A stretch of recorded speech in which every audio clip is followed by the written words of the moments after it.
You must have heard of this song.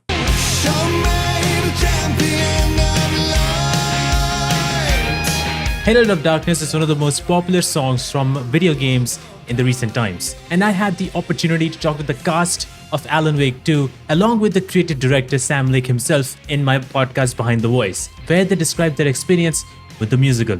It's been so nice to follow that, seeing that people are really enjoying it. Of course, we never thought about that while doing it. Like, I remember Sam, when he first mentioned that there's a musical part. And I was like, really? But I was intrigued right away. I loved it. And I would ask him, like, constantly keep asking, when are we going to do the musical part? Where is it? I'm waiting for the musical part. Watching you dance was amazing. You had smiles all across. It was the best thing. I was like smiling. I was really thinking about the character. I was really thinking about Dor. And Dor would be loving it. He would just, I allowed myself to be very playful. Oh, I'm just here having a good time. There's nothing really seriously going wrong. I just really ran with that idea. So it was just so much fun to dance and to actually go in the studio and sing. I've never sung in my life. And so I was a little worried about it. But it came out really well. I thought it came out really, really well. I thought the song and Matthew was great because Matthew Porretta had already laid down his track, so I was kind of singing with him. It was really, really cool to then suddenly when we got to the games, to meet Matthew and to sort of sing with him again live and kind of go, neither of us had done anything like that before. So it was just so out there and bizarre. So if Sam says to you, hey, Alan Wake, I'm thinking of Alan Wake being a musical, you better start vocalizing because it's going to happen. Do you know what I mean? It's like they make stuff happen. And even the stuff that they tell you, you just kind of go, really? And you're like, yeah. And it does. It always, the idea that we did a musical number on the Game Awards, he was talking about that years and years prior. And it was like, it was a joke. It was like, I thought he was kidding. And it actually happened. I remember we were looking at each other. I'm like, I can't believe it's like you actually just willed this. You made this happen. Yeah. I remember at Slush Music, I think it was 2016 or something. We did this crazy talking about the songs and music with wonderful Petri Alanko, who is kind of our core composer here, like brilliant scores and soundtrack music. We were on the stage and we did this slow jam session of going through all of our games up to that point, Quantum Break being the latest, and talking about the music and inspiration and songs and all. And at the end of that slow jam presentation, I said that maybe one of these days I'll get to fulfill my dream and create a game that's also a musical. We obviously had to take control in Control.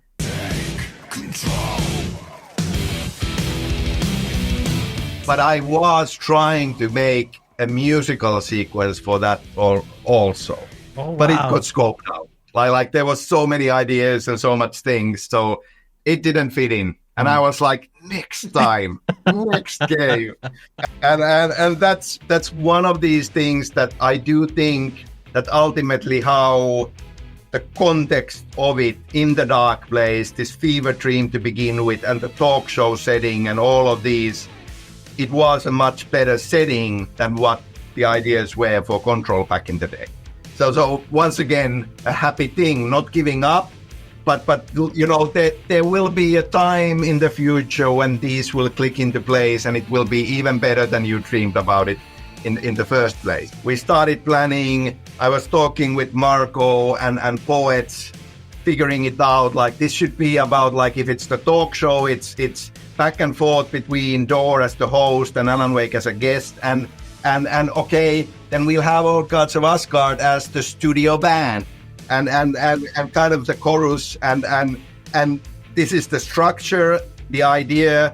Like we were talking about the inspirations, I remember mentioning Queen's Bohemian Rhapsody, like let's just make it dramatic and all kinds of parts in it. we had learned a lot from Take Control about the idea of a dynamic song that can have different parts that keep on going longer depending on how the player progresses.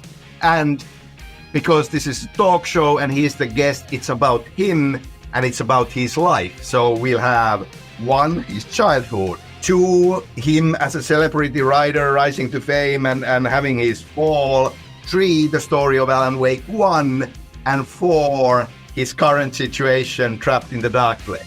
And that's the song. And I was giving some lines, like how we work is like I give a chunk of story, part 1, 2, 3, 4, and some kind of like loose poetry kind of thing that could it say something like this, could it say something like this. And Marco, who is a very masterful writer of lyrics, like takes that and kind of like does his thing and makes it greater. So that was that part, and it was running on its own. Then separately we started thinking like, how do we make this into a mission in the game, and many different ideas, and because we were at that point leading more into the live action, and because talk show is in live action, that became just a natural element. That can we have it like we'll just shoot kind of like music video style from that talk show studio, or in the screenplays, like these different segments and parts, and we'll populate the world and you go through it. Afterwards, I heard that there were like moments that it almost, got cut off from the game, but I'm so glad that it didn't, and it stayed in, and that we got to do it. And now, people are really loving that. So it's not our usual pipeline. There were times along the way where this mission is falling behind in production because it's more steps, and there were the inevitable discussions. So like, can we just cut this, please? Like could we just kind of like not do this? We're like, no, we are doing this. We must do this now. All thanks to Sam, who's such a brilliant producer, director, and writer, gives the artist something to lean into. So having played Max Payne and having played a lot of Remedy games, I kind of knew what he was going for, and I knew exactly what his style was. So he didn't have to explain anything, man. I was like, yeah, got this. We had this great choreographer called Sofia Ruija, who a Finnish choreographer who did the choreography for the dance, and we just rehearsed it a few times, and I think both Sam and me, we were rehearsing at home by ourselves a lot, because we're not dancers, so we need to put in the work to get it right.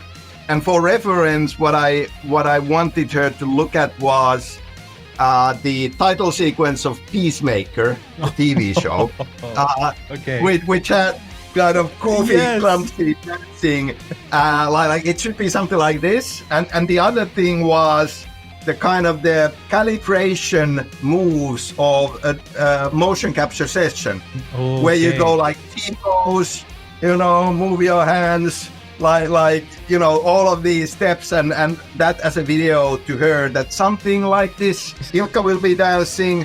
He's not a dancer, he's an amateur. I will be dancing. I'm not a dancer, I'm an amateur. It needs to be something that we can learn. And also, like I was saying, like I really hope that this is something that the fans can learn and do their, social media videos of it. Wow. And then she provided it, and it was brilliant. And I was absolutely despairing the first weekend getting the videos and trying to learn it. And I was like, I'm never gonna learn this.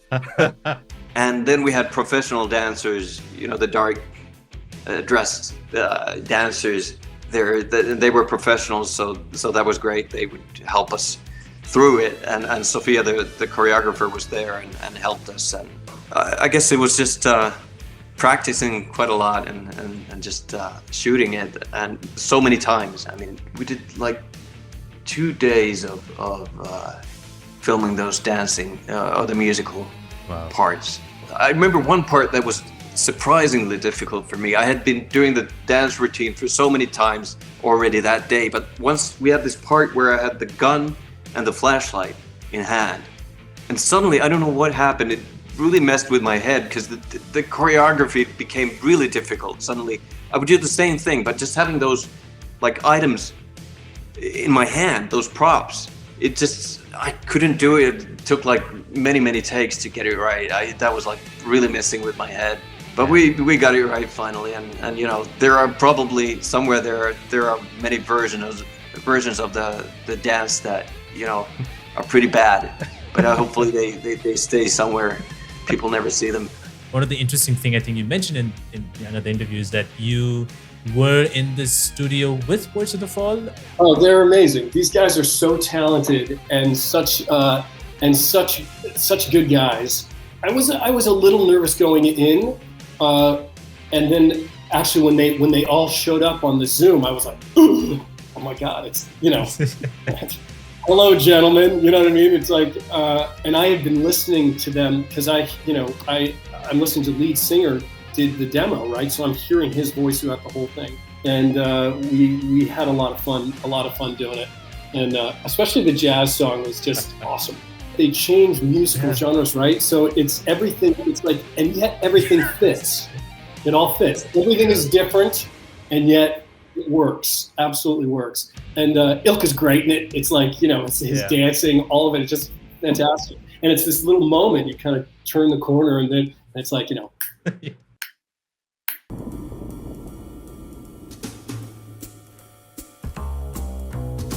Such a dark place, am I trapped in here? Is this real? I cannot remember.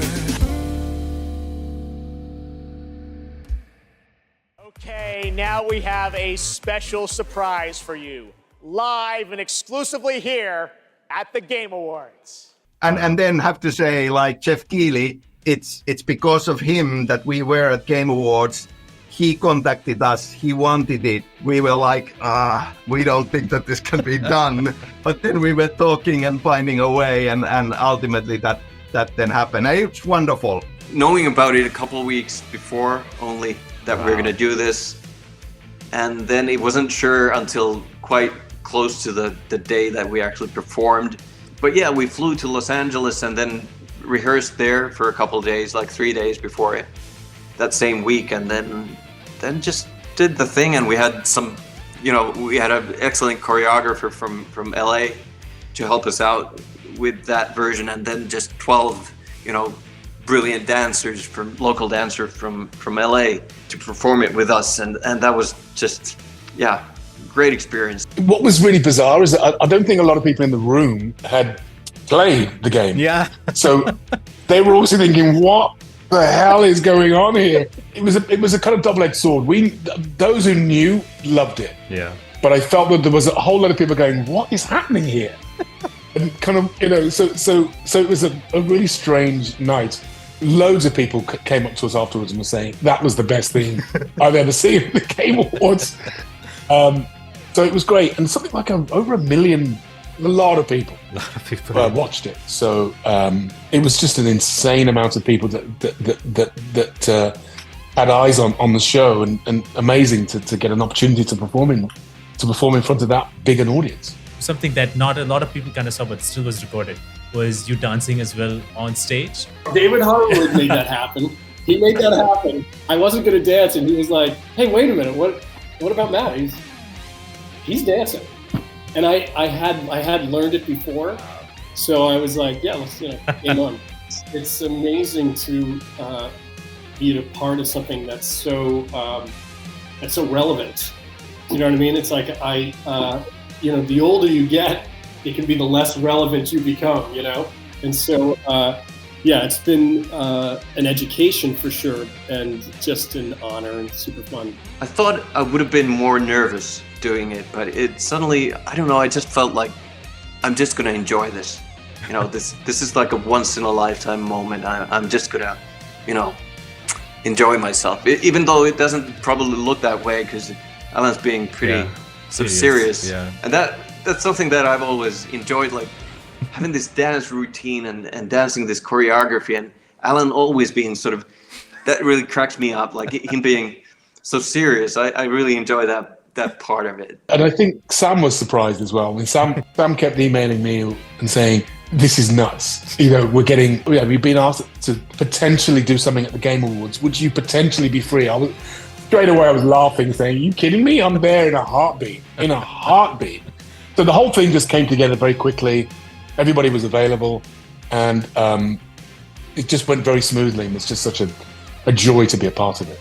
I would never in my life have imagined performing a dance number live on stage, you know, streaming to 118 million people across the world once in a lifetime. Really, really happy that we did it. Like, it was a lot of fun all through the way.